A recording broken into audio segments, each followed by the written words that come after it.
Bruce Lee is on his back on a training hall floor, and for 3 full seconds nobody in the room moves to help him up. Not because they don't want to, because none of them can process what they just watched, and a body needs a moment before it remembers how to be useful again. The man standing over him is breathing hard, hands still open at his sides, not raised, not fists, nothing that looks like triumph. If anything, he looks like a man who just heard bad news instead of good news. He takes one step back, then another. Somewhere near the mirrored wall, a stopwatch nobody was using falls out of somebody's hand, and nobody bends down to pick it up either. You've heard the version where nobody ever put Bruce Lee on a floor, wherein every telling of every legend this show has ever brought you, he's the one still standing when the lights come up. Forget that one. Here's the version they tell in the back rooms of old dojos, quietly, usually only once somebody in the room has already earned the right to hear it, about the one time it wasn't true, and about the 6 years that made it true. I want to be honest with you before we go one line further, because this is the strangest story I tell all season, and it deserves that up front. Nobody agrees on his name. Some of the people who trained near him in those years don't remember one at all. Just a description, the same 3 or 4 details, repeated so often across so many tellings that they've hardened into something almost like a name anyway. What everybody agrees on is simpler and, I think, more interesting than a name would be. He walked into a room in 1966 as the worst student in it, and he walked out of a different room 6 years later as the only man who ever put Bruce Lee on the floor and meant it. Stay with me. This is how it began, and it began badly for him. Badly enough that almost nobody who was there in 1966 remembers him as anything but a cautionary tale. Let me take you back, not to the floor, to 6 years before it, to a narrow storefront kwoon above a produce market, the kind of space where the mirrors don't quite match because they were bought secondhand in 3 different lots, and where a young Bruce Lee, 25 years old, restless, already better than everyone he teaches and half aware that this is itself a kind of problem, runs a curriculum built entirely around one idea. Everybody starts the same way. Everybody drills the same footwork, the same structure, the same economy of motion, because Bruce genuinely believes at this point in his life that the body is the body, and that good mechanics are good mechanics regardless of who's standing inside them. He is about to meet the one student who breaks that belief completely, and it will take him most of a decade to understand why. He says something to that beginner class, early that same spring, that more than one student from the period remembers almost word for word, because it's exactly the kind of line a serious young instructor says when he genuinely believes it. A good technique is a good technique, no matter whose hands it's in. Give it enough hours, and any student's body will learn to speak it. He means it kindly. He means it as encouragement, a promise that hard work closes every gap. Nobody in that room, including Bruce, has any reason yet to suspect that the promise itself might be the thing that eventually needs correcting. The neighborhood around that kwoon in the spring of 1966 is the kind of place this whole story could only have started in. A produce market on the corner that opens before dawn, a tailoring shop 2 doors down with a hand-lettered sign in 2 languages, the smell of ginger and machine oil drifting up through a stairwell that nobody's bothered to sweep properly in months. It's a place built by people working 2 jobs to afford a 3rd one someday. And Bruce's kwoon, up a narrow flight of stairs above the produce market, fits that neighborhood exactly. Cheap, cramped, held together by the same stubborn hope that keeps every small shop on that block open past the hour it should reasonably close. The man who breaks it, and I'll call him, the way some of the old students do, simply the tailor's son, because his father ran a pressing shop 2 doors down, and that's the one biographical detail every version of this story keeps. arrives at that kwoon on a Tuesday evening in late spring of 1966, 22 years old. Built narrow through the shoulders in a way that nothing in the curriculum was ever designed around. He is not fast. He is not strong. What he has, according to the one instructor who still talks about him decades later, is an almost frightening willingness to keep failing in front of people week after week without ever once making it anyone else's problem. That willingness does not make him good. For the better part of a year, by every account that survives, he is close to the worst body in that room. Not the least committed, not the least serious, just the one whose structure fights the curriculum instead of fitting it. His hips don't turn the way the drill wants them to turn. His reach is short for his height in a way that makes the standard footwork actually work against him instead of for him. He gets hit more than anyone else in the beginner group, and he keeps showing up anyway. And for a long time, that's the whole story anyone tells about him. The kid who won't quit and also won't improve, which is its own particular kind of quiet tragedy inside a room built to reward improvement above everything else. One evening near the middle of that stretch, doing the exact footwork drill that will matter so much later in this story, he closes distance a half beat too slow against a much smaller, much quicker classmate, eats a clean strike to the ribs in front of the whole beginner group, and goes down onto one knee. Not badly hurt, just publicly, visibly beaten by someone with less reach and less raw strength than he has, which is its own particular kind of humiliation in a room that measures a student's worth almost entirely by results. Nobody laughs. That's the detail one of his classmates from that period still mentions, unprompted decades later. Nobody laughed because by then the whole class had quietly started expecting exactly this outcome from him, which is in some ways a colder thing than laughter would have been. He gets back up. He always gets back up. That part of the story never changes in any telling. Bruce barely notices him. That's not cruelty. It's arithmetic, the same arithmetic that runs every small business run by one exhausted, ambitious man in his 20s.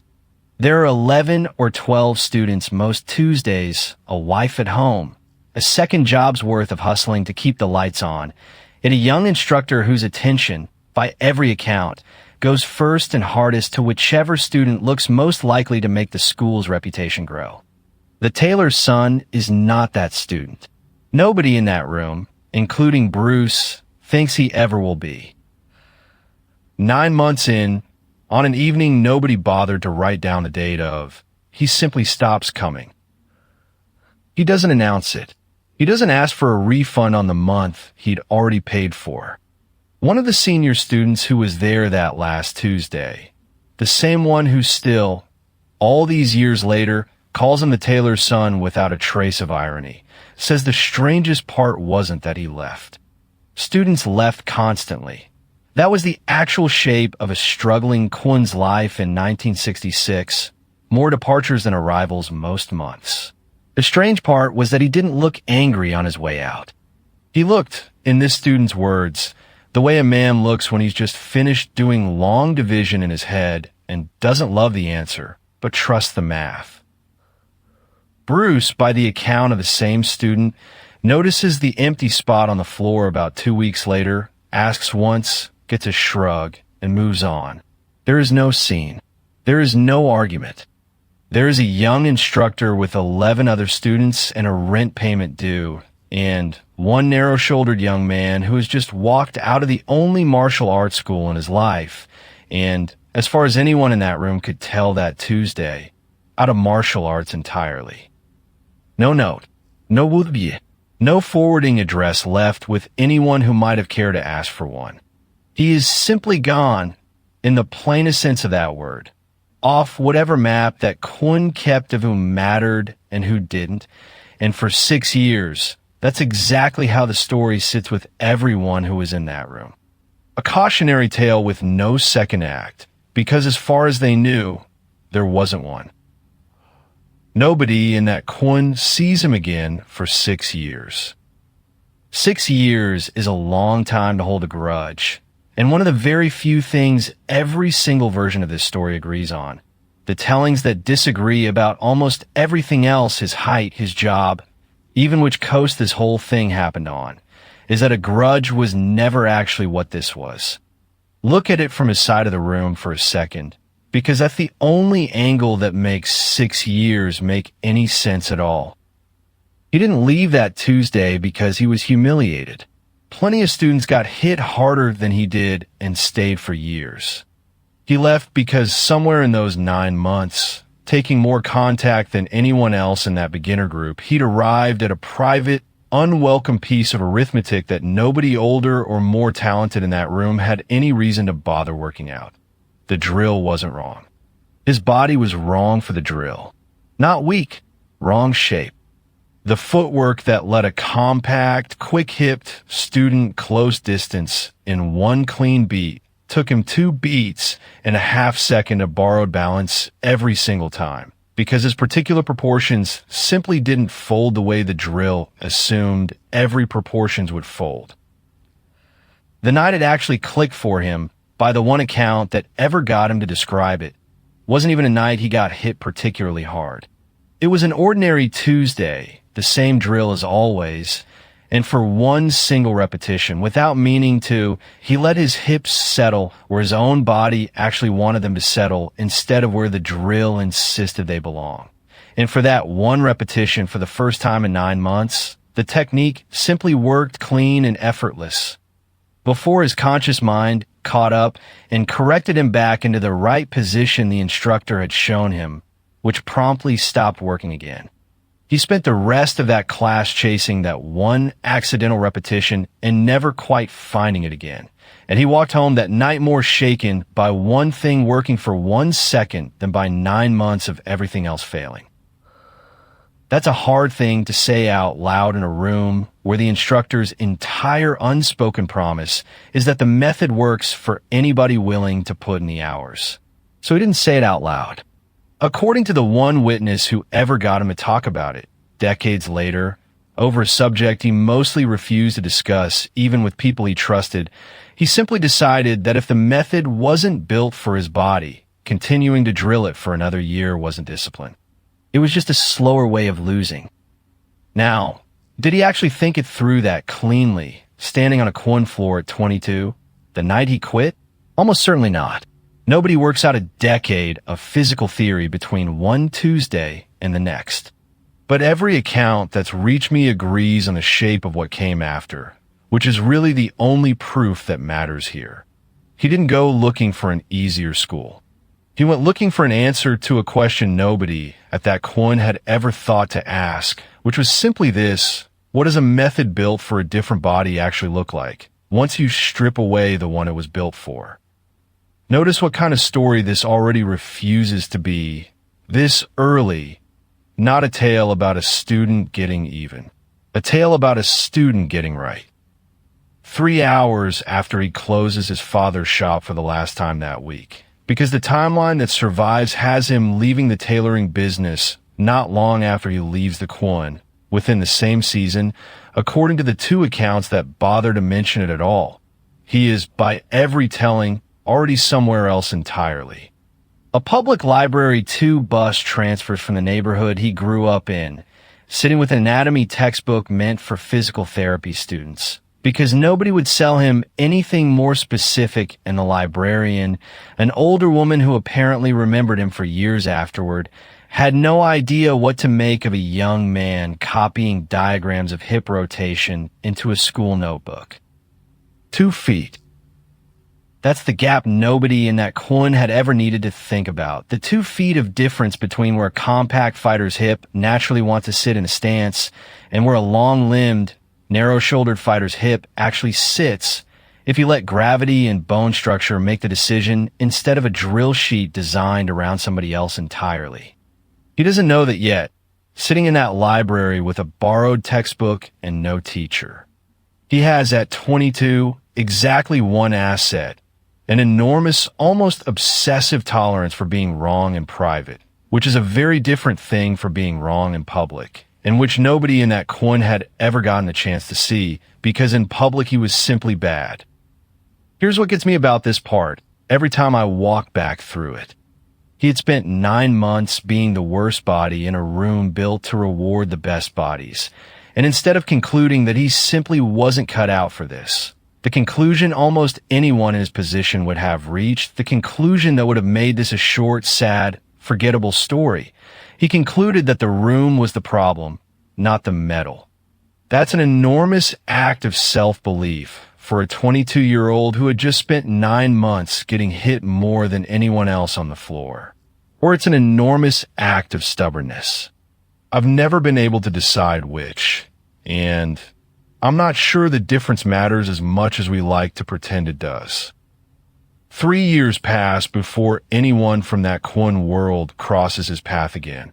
And when it happens by accident, in a hardware store 2 neighborhoods over, and neither man recognizes the other for the length of an entire transaction.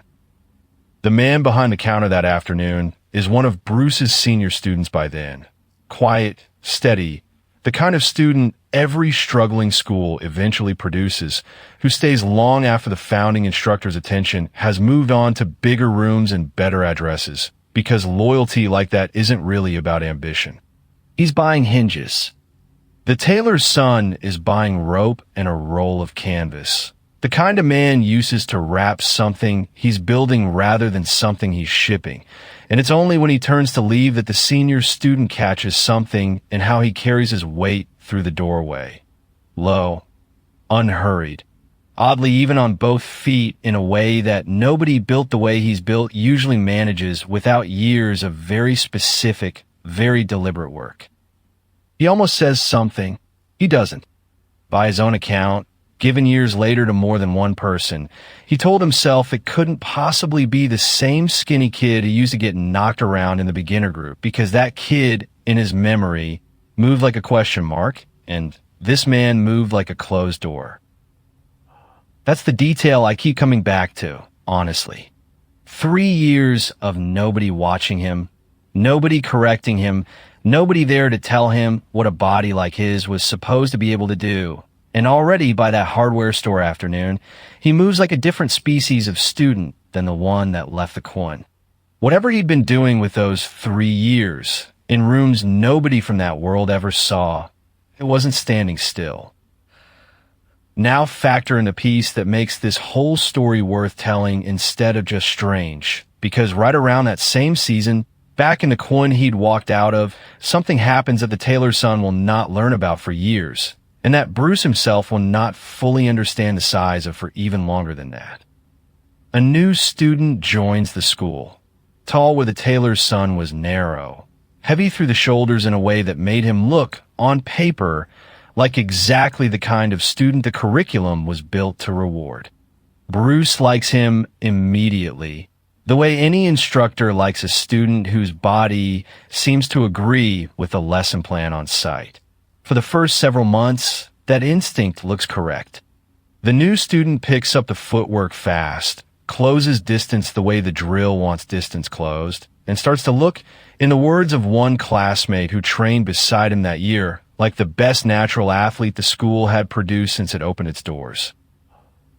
Then, on an evening nobody wrote the date of either, doing the exact drill the tailor's son had once labored through badly for 9 straight months. This new student's knee goes sideways in a way knees are not built to go, and it is not a small injury.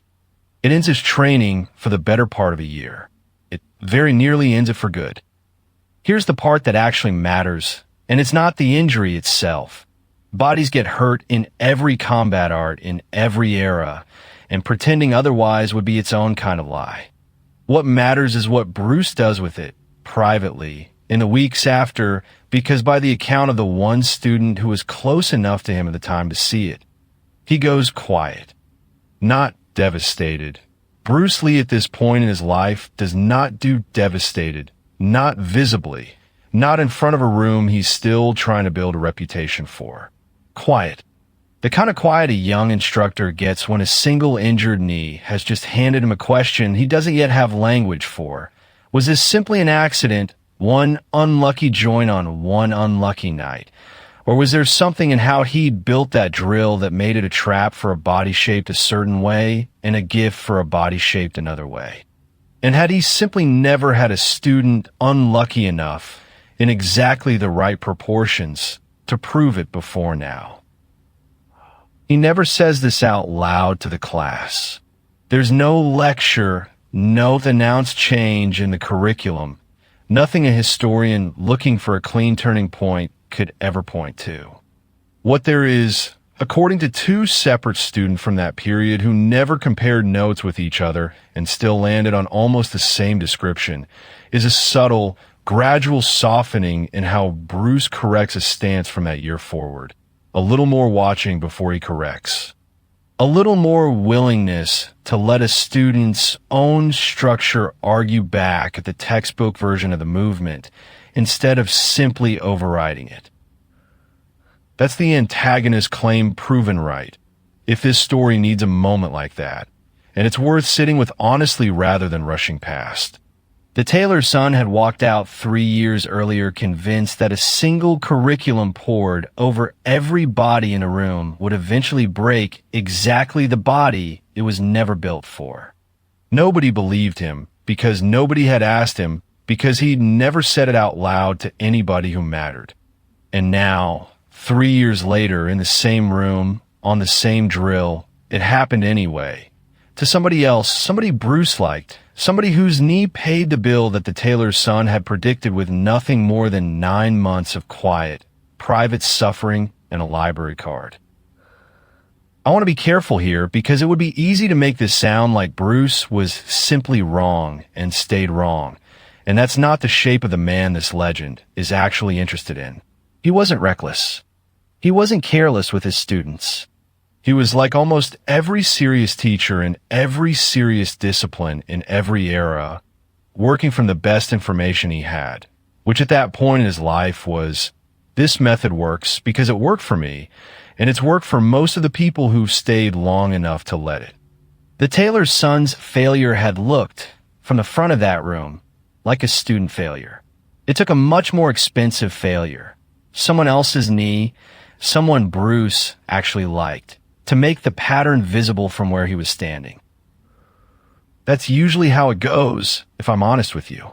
The people closest to being right the earliest are so rarely the people anyone in power was listening to. Here's a small scene from that same stretch of time, the kind that never makes it into the tidier versions of this story because it doesn't have a villain or a victory in it. Just a young instructor alone on a Sunday evening after everyone else has gone home, running the exact drill that broke his student's knee on himself over and over against a mirrored wall, trying to feel from the inside what he'd apparently never once stopped to ask a wider student's body to tell him. One of his senior students, forgetting a jacket, comes back to find him still at it an hour after the last class ended, sweat through his shirt, saying nothing to anyone, and by that student's own account, Bruce doesn't explain what he's doing and doesn't stop doing it until he's good and ready to. He never announces a change in the curriculum. That's worth repeating because it would flatter this story to say he had some clean, public moment of humility, and he didn't.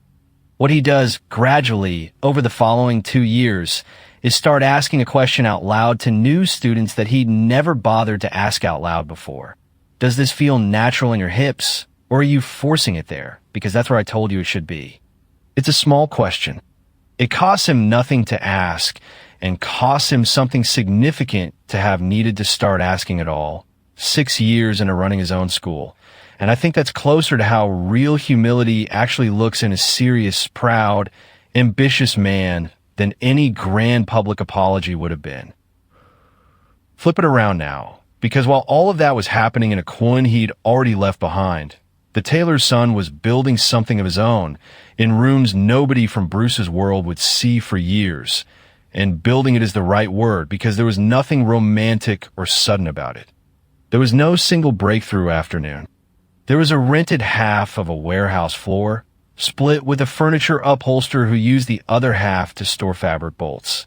And there was a very long, very unglamorous stretch of a young man's 20s spent testing an idea on whoever would let him test it. His first volunteers weren't fighters. They were neighbors. A dock worker built like a door, a bookkeeper's son with a bad shoulder from a childhood accident, a woman who ran the register at the produce market his father used to work near, curious enough one slow afternoon to ask what exactly he did back there with all that canvas. He didn't teach any of them a fixed style, because by then he didn't have one yet. What he had was a question refined 100 different ways across 100 different bodies. Given this particular set of proportions, this particular set of old injuries, this particular set of limits, what is the most economical way this specific person closes distance, absorbs contact, and generates force, not the textbook way, their way? For years. That's roughly how long this phase runs, according to the handful of people who trained with him during it and are still willing to talk about those years at all. And 4 years is a strange, unglamorous length of time to spend on anything in a culture that wants its origin stories compressed into a single dramatic winter. There was no single dramatic winter. There was Tuesday after Tuesday after Tuesday, a small rotating group of maybe 6 to 10 people at any given time, most of whom eventually moved on to other things entirely, and a teacher, because that's what he'd quietly become without ever calling himself one, who kept almost no records, charged almost nothing, and never once, according to every account that reaches me, mentioned Bruce Lee's name to a single one of them. That last detail matters more than it sounds like it should. He wasn't building a rival school. He wasn't collecting grievances to cash in later. By every account from that period, he simply didn't talk about the Kune he'd left, not out of suppressed rage, but because it had stopped being the point. The point, by then, was the question itself, and the question had gotten a great deal bigger than one instructor's opinion of him. Here's what gets me about this stretch of the story more than almost anything else in it. A man who is by every measure a struggling martial arts school actually keeps its worst student, slowest hands, wrong proportions, most bruises per month of anyone on that floor, spent the next 4 years alone, unpaid, mostly unwatched, doing something that most people with far more natural talent never bother to do even once. He kept notes. Actual notes in the same kind of school composition books he'd once used to copy anatomy diagrams at that library, describing which adjustment worked for which body and why, cataloging failures with the same care he gave to successes, because failure, to him by this point, wasn't humiliation. It was data. It's the single clearest through line between the 9-month failure at Bruce's Kune and everything that comes after it. He never stopped being willing to be wrong in private. He just got extremely good at turning that willingness into something usable. Not every session that year is about drills and notebooks, and it's worth pausing on the parts that aren't, because they're the parts that explain why anyone stayed at all through 4 unpaid, unglamorous years. The woman from the produce market's register, the one who'd first asked, out of nothing but a slow afternoon's curiosity, what exactly he did back there with all that canvas, turns out to have a sharper sense of humor than anyone on that warehouse floor expect from someone twice their age, and more than one of his students remembers her reducing him, mid-drill, to actual laughter, something none of them had ever managed at Bruce's old Kune, where laughter wasn't really part of the curriculum. She'd grip his wrist, hard, exactly the way he'd asked her to, and then, while he worked through the release, mutter something about how her husband had been trying to get a grip like that on her attention for 20 years without half this much success. He'd laugh, actually laugh, the kind of unguarded sound that the tailor's son almost never made in front of anyone from his old life, and then go right back to correcting her elbow. That's a small thing to mention in a story about a man building a rival to Bruce Lee's own philosophy. And I mention it on purpose because it's the detail that keeps this from turning into the grim, joyless revenge story it would be so easy to tell instead. 6 years of failure and solitude and in signed envelopes could have hardened into something bitter. By every account of the people who actually spent those years with him, it didn't. It hardened into something quieter and, honestly, a little more likable. A man who took the work with total seriousness and almost never took himself that way. By the fourth year, word travels the way word always travels in a tight-knit immigrant neighborhood before anybody's put up a sign, slowly, then all at once, carried by people who tell two friends each, who tell two friends each. He isn't famous. He will, by every account, never once in his life be famous the way Bruce becomes famous. But within a 15-block radius of that shared warehouse floor, there's by then a small, quiet, oddly devoted group of people who will tell you, if you ask them the right way, that the man who teaches out of the back half of the upholstery place taught them something no other instructor in the city ever managed to. Not a style exactly.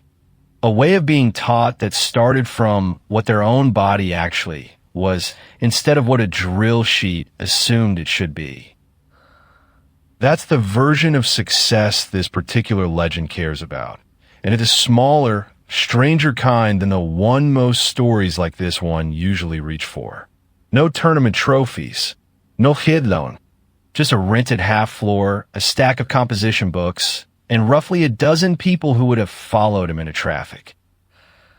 Two things happened almost simultaneously in that fourth year that neither he nor anyone watching him could have predicted, and both of them matter enormously to how this story ends.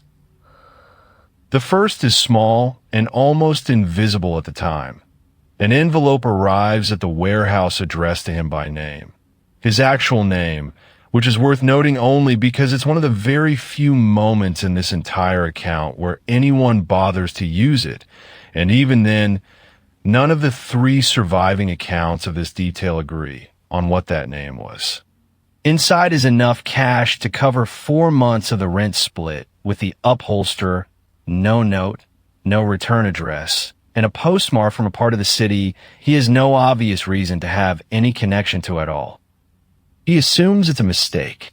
He spends it anyway, because by that point in his 20s, a mistake with his name on it and cash inside it is not something a man in his financial position turns down out of pride. 3 months later, another envelope.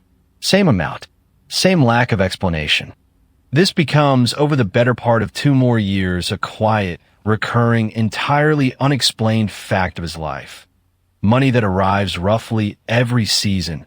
Always in cash, always in signed, always exactly enough to keep a struggling half-floor warehouse operation alive without ever once being enough to make him rich or comfortable or curious enough, apparently, to hire someone to find out where it came from. Now, did he ever try to trace it? By the one account that's reached me from someone who actually asked him directly, decades later, the answer was strange and very much in character. He said he'd worked out fairly early on that whoever was sending it clearly didn't want to be found, and that seemed to him like information worth respecting rather than information worth defeating. He let the mystery stay a mystery. That tells you almost as much about him as 4 years of composition books does. The second thing that happens in that fourth year is louder in its own quiet way. And it's the thing that actually starts pulling this whole story back toward the room it began in.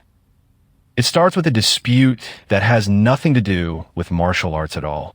The dock worker who was among his first volunteers, the one built like a door, the one who'd never had a lesson in his life before that warehouse floor, gets into an argument outside a bar with a man nearly twice his size, a regional arm wrestling contestant with a reputation for settling arguments the way his hobby had trained him to settle them. And for about 10 seconds it looks, to the 4 or 5 people watching, exactly like the kind of mismatch that ends with an ambulance. It doesn't end that way. The dock worker doesn't overpower the bigger man. Nobody built the way he was built overpowers anybody. He does something smaller and stranger.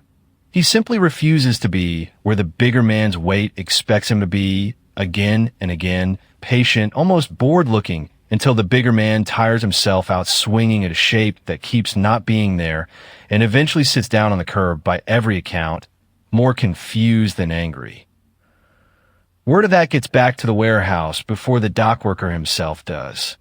And it's the first time, according to two people who were around that year, that anyone outside their small circle starts using a word for what's been happening on that half floor that none of them had thought to use themselves. Not a style, a method. He hears about it and, by every account, doesn't celebrate.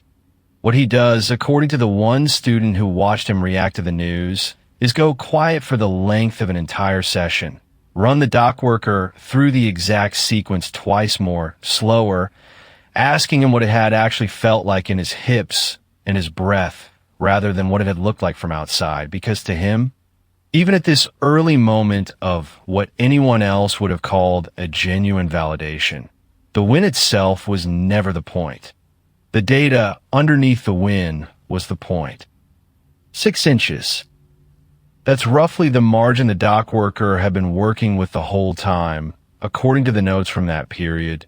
6 inches of distance kept, over and over, against a much larger man's much longer reach, using nothing but footwork built specifically for a body that couldn't win a standing exchange and had never once been asked to try.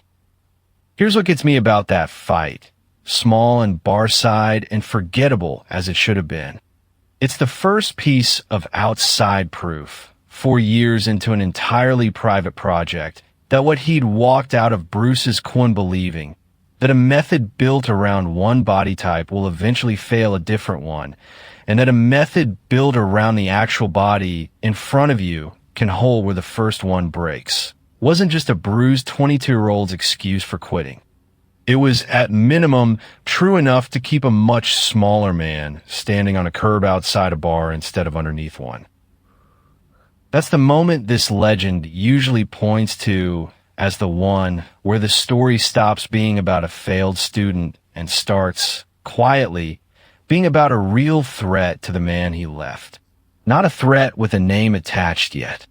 Not a threat anyone at Bruce's Kune has even heard of, but a real one, tested on real bodies, in a version of the world Bruce Lee has no visibility into at all. Now, here's a piece of honesty I owe you before we go any further into this. I don't have a court transcript for that bar fight. I don't have a photograph of the dock worker sitting on that curb. What I have is the same thing I've had for most of this story so far. Several tellings that disagree on small details and agree completely on the shape of the thing, and a warehouse full of composition books that, if they ever existed at all outside the telling, nobody has ever produced for anyone to examine. I believe the shape of it. I can't hand you the proof of the specifics, and I'd rather tell you that plainly than pretend otherwise. Stay with me anyway, because the money keeps arriving on schedule every season and signed, and that's the thread that finally starts to unravel, almost by accident, in the 5th year. It doesn't unravel because anyone goes looking. It unravels because the same senior student from the hardware store, hinges in one hand, a question he never asked 3 years earlier still sitting somewhere in the back of his mind, finally walks into that warehouse himself on a slow Thursday afternoon, and this time there's no counter and no rope and no canvas between them, and no room left for either man to pretend the other one is a stranger. He doesn't come to confront anybody. By his own account, years later, he comes because he'd finally put the pieces together, the way a man moved through a doorway 3 years earlier, a name half remembered from a beginner class that used to embarrass itself weekly on Bruce's floor, and a nagging, unresolved guilt he'd been carrying since the week the knee injury happened and Bruce went quiet for a month without ever explaining why. Here's the part of this story that finally answers the question about the envelopes, and it's smaller and sadder than any conspiracy would have been. It was him. It had been him the entire time, not out of pity, and not, he insists to this day, on any instruction from Bruce, who to this point still has no idea any of this exists. He'd simply been there the night the tailor's son quit without a word, had watched Bruce ask once and let it go, and had spent years afterward with a private, nagging sense that the kwoon had failed a student it never bothered to understand, right before it very nearly failed a second one in almost exactly the same way. 2 feet away from him now, watching a man he half remembers as the worst body in a beginner class move around that warehouse floor like his joints had been redesigned from the ground up. The senior student says the only thing that seems to matter in the moment, according to the tailor's son's own retelling decades later. He says he's sorry it took the other student's knee to make anyone in that kwoon start asking the questions this man had already answered alone for free for years earlier. That's the myth doing its work again, and I want to flag it honestly this time because it's exactly the kind of detail a story like this one loves to hand you. The quiet, guilty insider, the private redemption, the money that turns out to have a decent human being behind it after all. I can't prove that conversation happened word for word. Nobody who's told me this story claims they can. But every version agrees that whoever sent that money did so out of guilt over how badly that kwoon had once misjudged a student's worth. And every version agrees on what happens next, which is the part that actually matters. The senior student doesn't ask him to come back. He doesn't push him toward Bruce, doesn't suggest a reunion, doesn't frame any of this as unfinished business needing a resolution. He simply tells him one piece of information that he has been sitting on for months because he genuinely doesn't know what else to do with it. Bruce Lee's own teaching has changed since that knee injury. Quietly, unannounced. The uniform curriculum that broke one student's spirit for 9 months and another student's knee for a full year has, in the years since, been slowly, unevenly, imperfectly giving way to something that looks, from where a longtime senior student stands, watching it happen week by week, almost like what's happening on this warehouse floor. The tailor's son doesn't say much in response, by every account. He says thank you. He goes back to correcting the dock worker's stance, because there's a session starting in 20 minutes and the composition books don't fill themselves in. But something changes after that Thursday, even if nobody watching him that week could have named exactly what. For 6 years, the question that mattered to him had been entirely private. Does this work? Does it hold? Is a body-first method actually better than a one-size method, tested against nothing louder than a bar-side scuffle and a stack of notebooks nobody outside that warehouse had ever read? Now, for the first time since he walked out of that kwoon without saying goodbye, there's a second, quieter question sitting next to the first one, and it's a harder question to sit with than any drill ever was. Not whether his method works, whether it works against the method it was built to answer. A year passes before he does anything about that question, and I think that year matters more than any single dramatic scene in this whole account. Because it's the year where this stops being a story about proving a point and starts being a story about a man deciding, slowly and without much drama, what he actually wants out of an answer he could just as easily have gone on without. He doesn't train specifically for Bruce. That's a detail almost every version of this story is careful to preserve, because it's the detail that keeps this from curdling into the revenge story it would be so easy to tell instead. He keeps teaching the dock worker, the bookkeeper's son, the woman from the produce markets register, and 3 or 4 newer faces who'd found their way to the warehouse by then. He keeps filling composition books. If anything changes that year, according to the 2 people still training with him at the time, it's subtle, a little more attention paid to how his own structure holds up against someone actually trying to close distance on him specifically, rather than the students he was busy correcting. Here's the honest complication in all of this, the one the legend doesn't get to skip past just because it's inconvenient. He never once, in 6 years, stopped respecting what Bruce could do. Every account from people who knew him during this period agrees on that. And it's worth saying plainly, because it would be so easy to tell this story as a grudge story wrong student versus arrogant master, and that was never actually its shape. What he'd rejected wasn't Bruce. It was a single curriculum applied, without exception, to everybody that walked through a door. He'd spent 6 years building the correction to that one specific flaw, not building a rival. And it's entirely possible, likely even by his own later account, that if the senior student had never walked into that warehouse with hinges in his hand 3 years earlier, he'd have gone the rest of his life without ever standing in the same room as Bruce Lee again, satisfied simply to have answered his own question in private. The dock worker, by his own account, tries to talk him out of it at least once, on an evening the two of them stay late sweeping the warehouse floor after everyone else is gone. He asks him plainly, why bother? Why risk 6 years of quiet, hard-won certainty on a room that had already told him once what he was worth? It's the closest thing to an argument the two of them ever have, and it's short.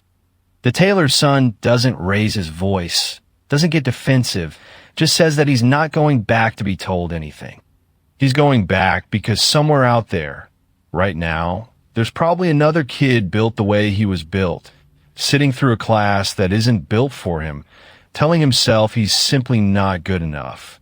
And if there's any chance of that changing even slightly, because one instructor sees proof instead of just hearing an argument he's already free to ignore, that chance is worth more to him than staying comfortable. The dock worker doesn't have an answer for that. Neither, really, does anyone who's ever heard this story and wondered the same thing he wondered that night.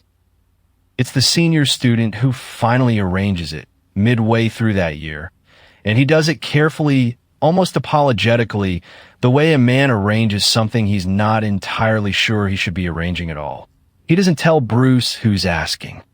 He simply mentions in passing that there's someone, a private student, self-taught, working out of a warehouse a few neighborhoods over, who's built something Bruce might find worth an hour of his afternoon, an informal, unofficial session, no stakes, no audience beyond whoever happens to be training that day. Bruce, by this point in his life, gets requests like that constantly. Most of them go nowhere. This one, for reasons the senior student never fully explains even to himself, gets a yes, a distracted, half-curious yes, the kind a busy man gives to fill a Tuesday afternoon slot he'd otherwise have spent alone. 0. That's how many times the senior student mentions the name of the kwoon this self-taught student had once walked out of. 0 times he mentions a knee injury, a set of notebooks, 6 years, or an envelope of unsigned cash. Bruce Lee, walking into that rented training hall on the appointed afternoon in the spring of 1972, has no idea he is about to meet anyone he has ever met before. The hall itself is nothing special. A rented space, 2 neighborhoods from where either man grew up, the kind of gym that gets booked by boxing clubs on weeknights and sits empty most afternoons. Mirrors bought secondhand in at least 2 different lots. Not unlike the room, this whole story started in 6 years earlier, though nobody in it that day seems to notice the echo out loud. A handful of the tailor's son's regular students are there, off to one side, quiet, because by then they've learned that their teacher's quiet afternoons sometimes turn into something worth watching. The dock worker is one of them. He's the one who, years later, still describes what happens next more precisely than anyone else who was in that room, because by his own account, he'd been waiting 6 years without ever quite admitting it to himself to see exactly this. Bruce arrives a few minutes early, the way he almost always does, and he is, by every account, warm about it, genuinely curious, not performing curiosity for an audience, asking the senior student on the way in what exactly this self-taught method is supposed to be built around. The senior student, true to the whole shape of his role in this story, says only that it's built around whatever body happens to be standing in front of it. Bruce laughs at that. He thinks it's a joke. He is introduced to a man he does not recognize at all, narrow through the shoulders, moving low and even across the floor in a way that means nothing to Bruce yet, because he has no memory to attach it to. The tailor's son, for his part, recognizes Bruce instantly, of course, the way you'd recognize a room you grew up in even after it's been repainted. He says very little. He shakes Bruce's hand. And if there's a flicker of memory crossing Bruce's face in that handshake, and two of the students who were there swear there is a half-second pause, a slight tilt of the head, the look of a man trying to place a face against a filing cabinet 6 years out of date. Nobody in that room, including the tailor's son, ever gets him to say out loud whether he actually placed it before the session started. That's the version they tell in the back rooms about this exact moment, the handshake before anybody's hands do anything else, that Bruce almost remembered him and never got the chance to say so. For 5 seconds of nothing follow that handshake. Nobody in the room says a word. The senior student, off to one side, suddenly very interested in a scuff mark on the floor. The dock worker, arms crossed, not breathing quite normally. Even the mirrors along the far wall seem to be holding still for it. 6 years of second-hand curiosity compressed into a silence nobody in that rented hall quite knows how to break. Then they were both already moving. Set up. They square off the way two serious men square off when neither one is trying to prove anything to a crowd, because there isn't much of one. Low, unhurried, weight settled evenly, the kind of opening distance that isn't really about range at all yet. It's about information gathering, each man reading the other's stillness for whatever it's willing to give away. Bruce's stance is the stance anyone who has ever seen him move would recognize instantly, compact, coiled, built to close distance in a single explosive beat. The tailor's son's stance is something else entirely, and it takes the room a few seconds to understand that it isn't sloppy. It's simply unfamiliar. Wider through the base than the textbook would ever teach, weight sitting slightly further back than instinct says it should, the whole structure built, quite obviously to anyone who understands what they're looking at, around a body that has different levers to pull than the one the textbook assumed. Technique. Bruce moves first, because Bruce almost always moves first, a probing entry meant to test reaction time more than to land anything decisive. And it doesn't land, not because it's dodged in any way that looks like the tailor's son saw it coming, but because the tailor's son simply is not where the entry expects him to be. Not fast, displaced. His weight has already shifted a half beat before Bruce's hand arrives. Not away from the strike exactly, but at an angle no drill in that original kwoon ever taught anybody to consider, because no drill in that kwoon was ever built around someone whose particular proportions made that angle the efficient one. Biomechanics, and this is the part that actually explains why what happens next happens, rather than just describing that it happened. Bruce's whole game, honed over 2 decades, is built on interception, meeting force at its earliest, cheapest point before it could develop into anything a bigger, slower man could exploit. It is, by any honest measure, one of the most efficient fighting philosophies anyone in that era had ever put a name to. But interception depends on being able to read where force is about to originate from. And the tailor's son structure simply doesn't originate force the way 6 years of watching other bodies move would have trained Bruce's eye to expect. His hips don't load the way a compact fighter's hips load. His weight transfers through a longer, slower-looking arc that turns out, upon arrival, to have been carrying considerably more into the exchange than the arc itself seemed to promise.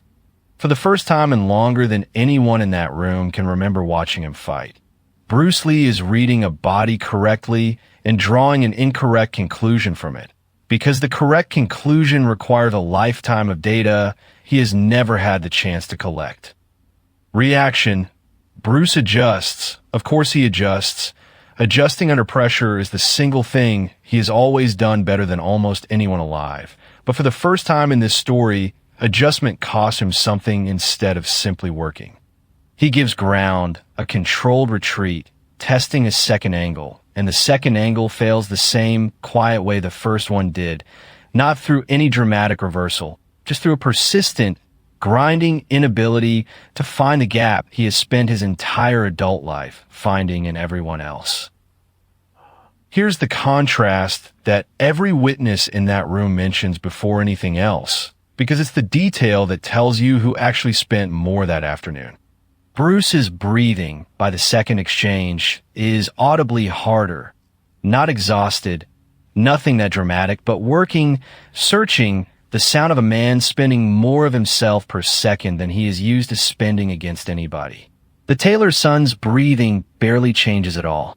He might have been sipping air. That's not because he's stronger or faster or better conditioned. By every account, he isn't any of those things. It's because his whole structure is built to cost him almost nothing to hold, while it costs whoever's testing it almost everything to find a way through.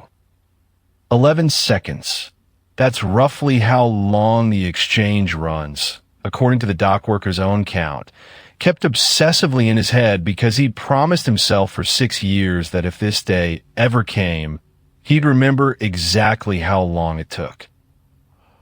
11 seconds, and by the end of them, Bruce Lee, 31 years old, arguably at the peak of everything 2 decades of obsessive refinement had built him into, finds himself off balance in a way that has nothing to do with strength and everything to do with a structure he has simply never been trained to read, and goes down, not violently, not with any of the drama a lesser storyteller might reach for, but completely, cleanly, the way a much larger man goes down when his own weight finally runs out of somewhere honest to go.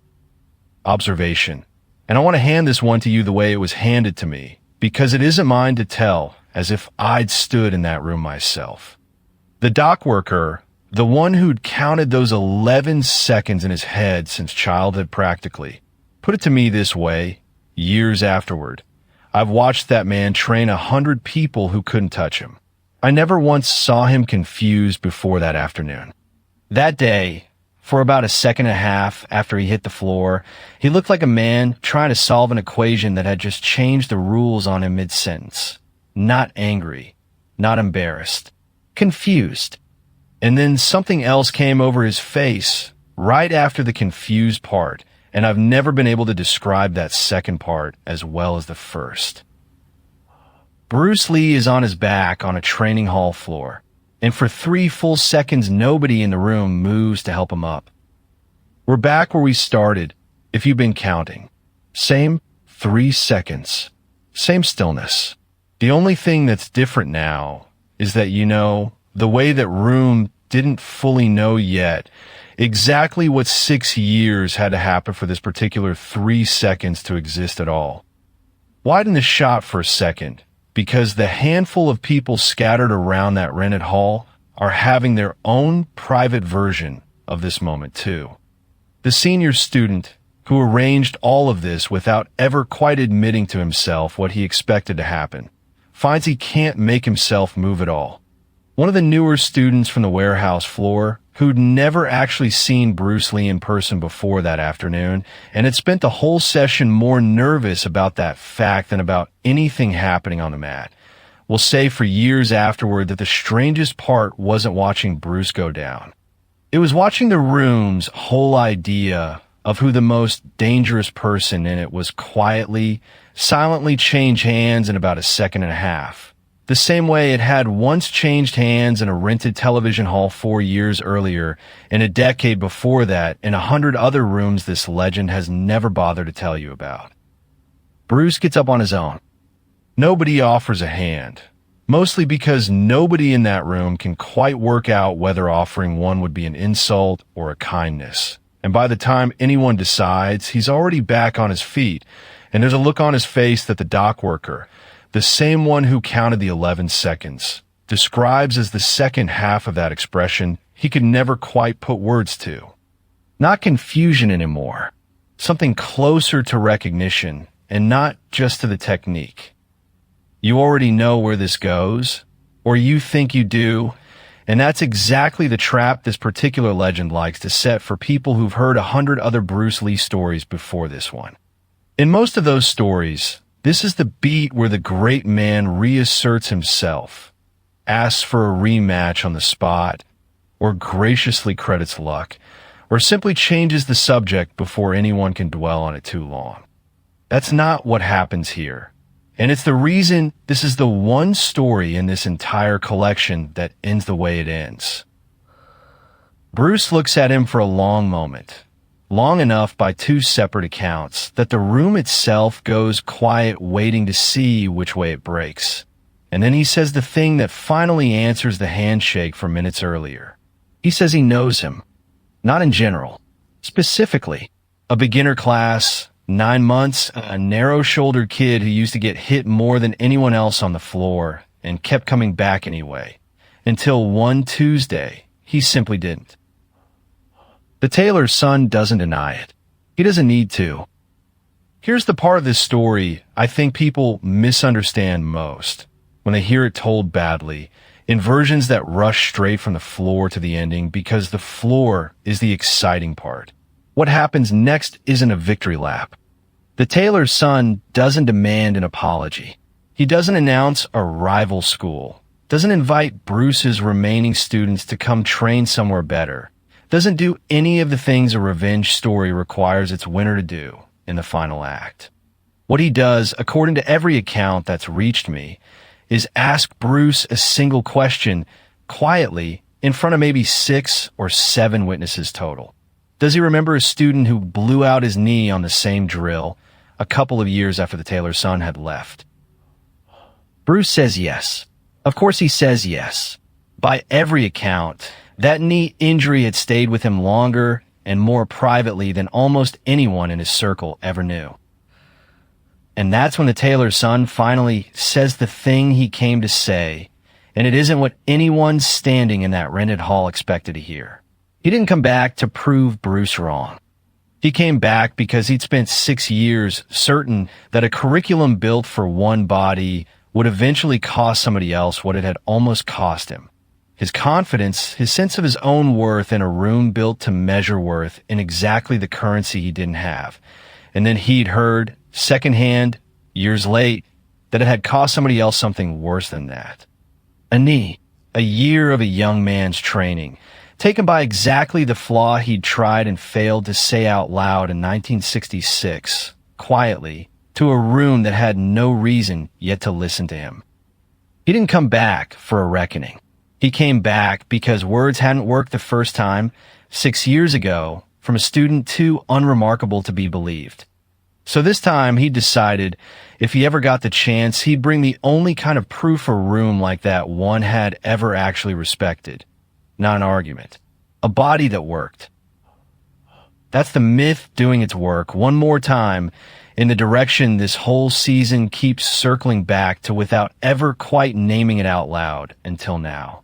Not the myth of Bruce Lee, invincible, the man nobody could put on a floor. The myth underneath that one. The myth of the method itself, handed down as if it were finished, as if 6 years and one failed student and one ruined knee weren't proof enough that no method is ever finished. Not really, not while there are still bodies out there it hasn't met yet. Factor in one more thing before we get to what Bruce actually says next, because it changes the whole flavor of the moment. This isn't a man gloating over a fallen master. By every account of the several minutes that follow, and there are more of these accounts than you'd expect because a room full of witnesses to something like this tend to talk about it for the rest of their lives. The tailor's son looks, if anything, almost apologetic about the whole thing. Uncomfortable with how much attention 11 seconds had just bought him. He'd spent 6 years building something to answer a private question, and the answer had arrived louder and more publicly than he ever actually wanted it to. 0.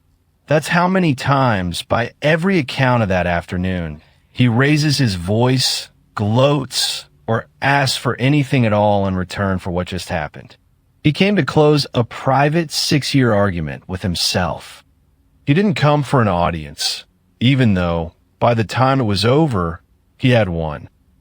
Bruce sits down on the edge of the mirrored wall, not collapsed, not defeated in any theatrical sense, just a man taking a moment the same way he'd have told any of his own students to take a moment after learning something that actually cost them to learn.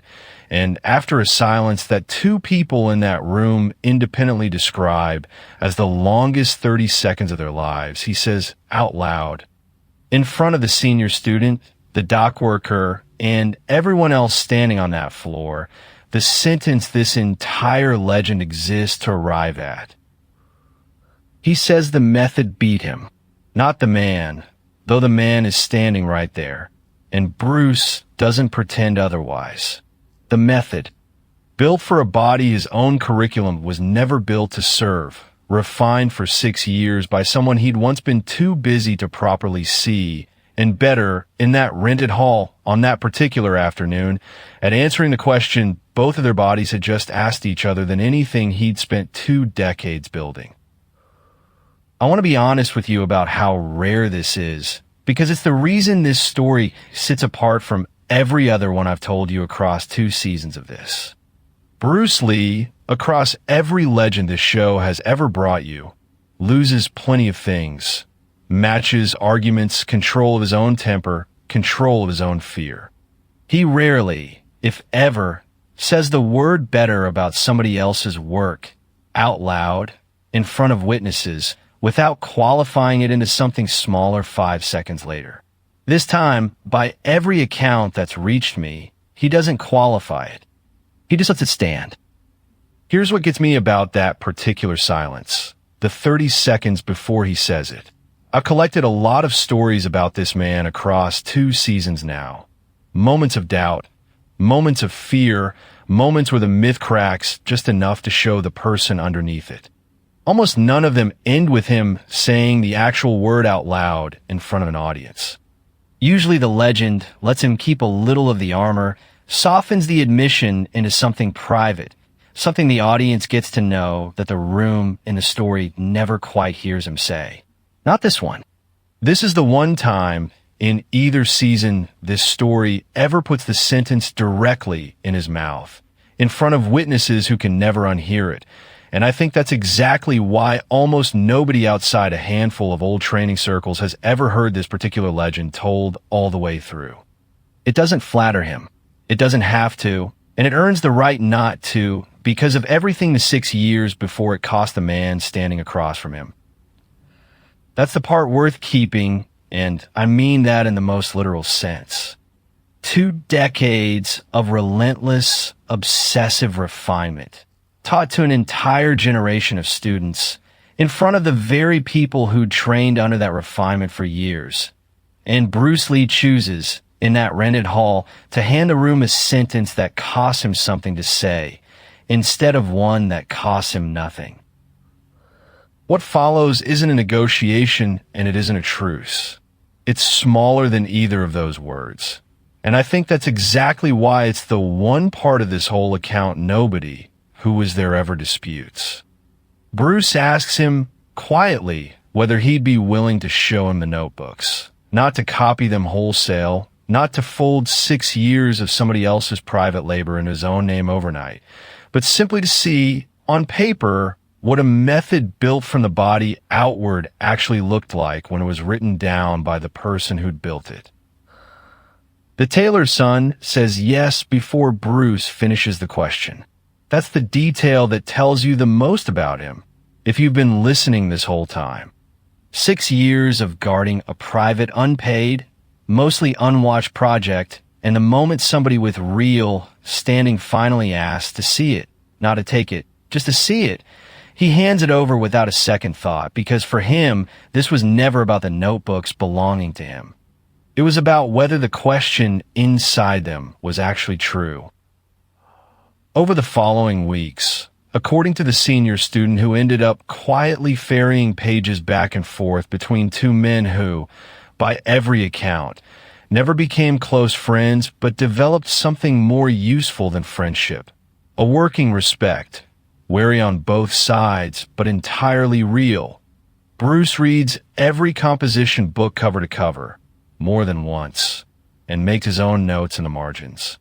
Some of them agreeing, several of them arguing, a few of them simply marked with a single word that the senior student swears.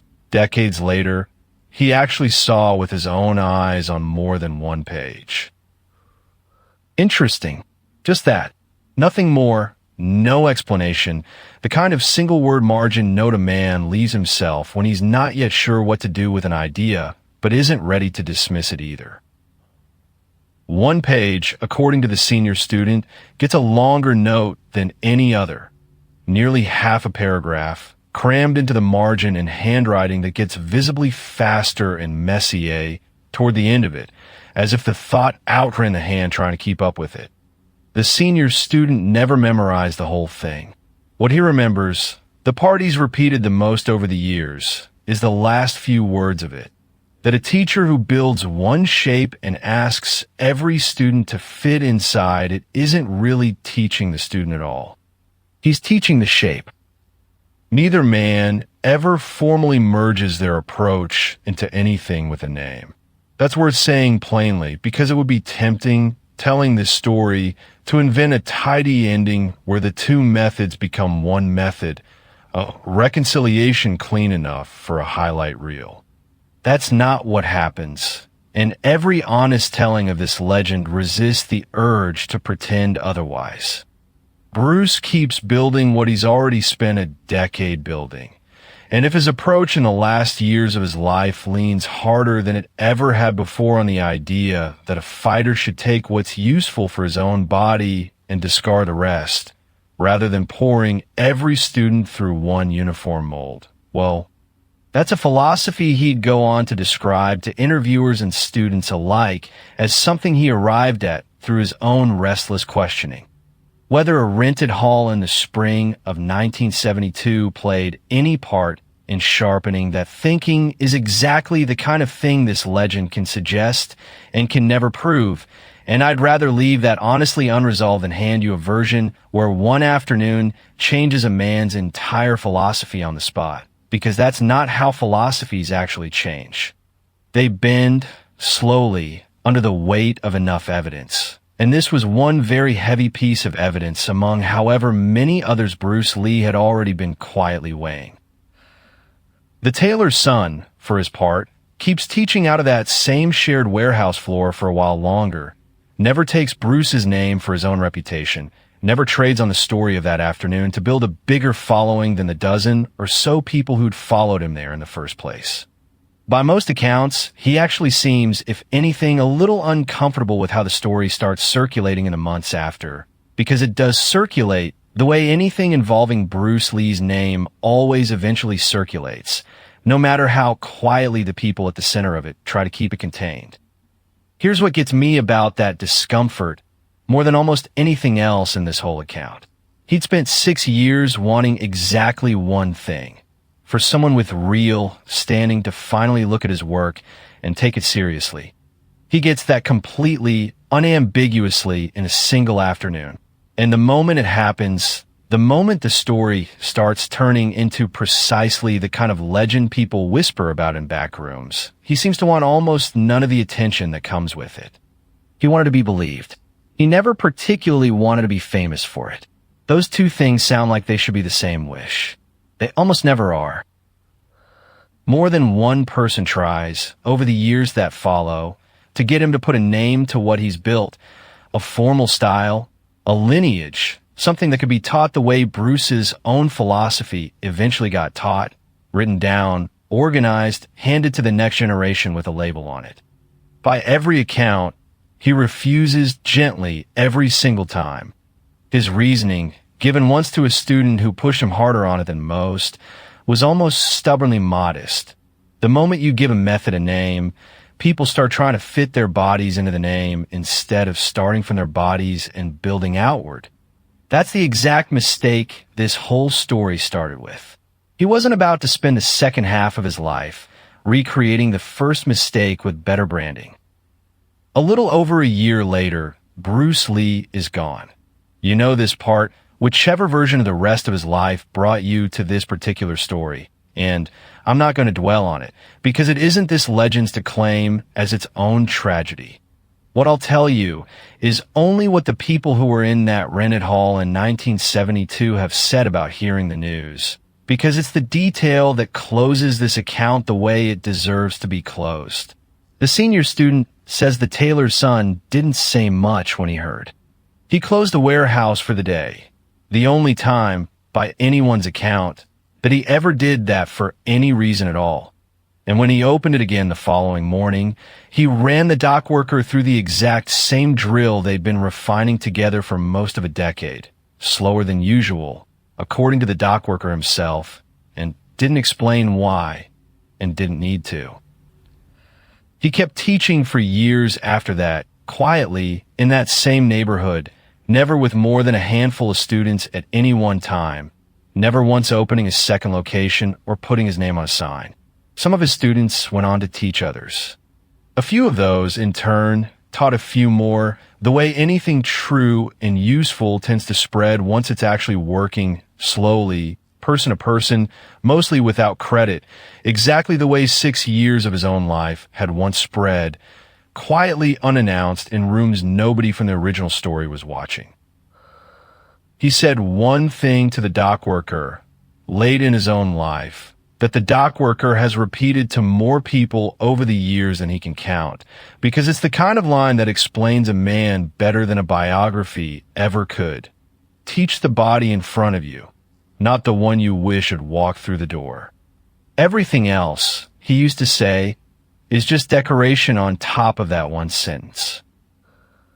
Which is in its own way the truest ending this particular legend has, because it's the one detail that every single telling I've ever collected agrees on completely, even the versions that can't agree on his height, his job, or which coast any of this happened on. Nobody knows his name. Everybody can tell you what he built.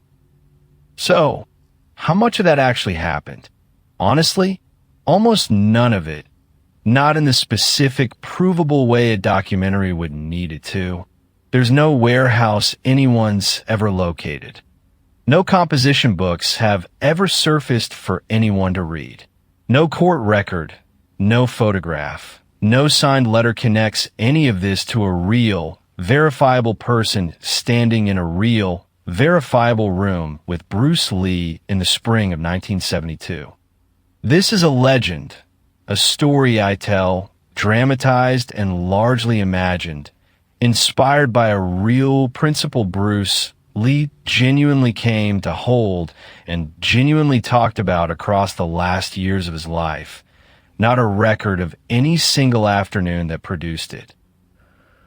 But here's what I believe about it, plainly, even though I can't hand you a shred of proof for the rest. Somewhere in Bruce Lee's actual life, across actual years of actual teaching, there had been students his method simply didn't fit, bodies it strained instead of served, patients it tested past what any curriculum has the right to ask. Most of those students in real life, the way it actually happens, just quietly stopped showing up, the way real students quietly stop showing up from every serious teacher in every serious discipline in every era, and nobody remembers their names either, and nobody ever finds out what they built instead, if they built anything at all. That part isn't legend. That's just how teaching actually works. Everywhere, always, some of what a master hands down helps, and some of it for some bodies quietly doesn't. And the ones who walk away rarely get a story told about what happened to them next. This one does. That's the only thing that makes it different from the 100 real, undocumented, forgotten versions of it that almost certainly happened and left no trace at all. And that part, the part about a man deciding alone for 6 years with nobody watching and nobody applauding, that being wrong in private was worth more than being comfortable in a room that had already decided what he was. That part, I bet my life, is real whoever he actually was, wherever he actually taught, and whatever his actual name turned out to be. Some men become legends because of what they did. Bruce became one because of what he chose not to do. Until the next legend. If this one got you, there are more legends where this came from. Subscribe, and I'll keep telling them.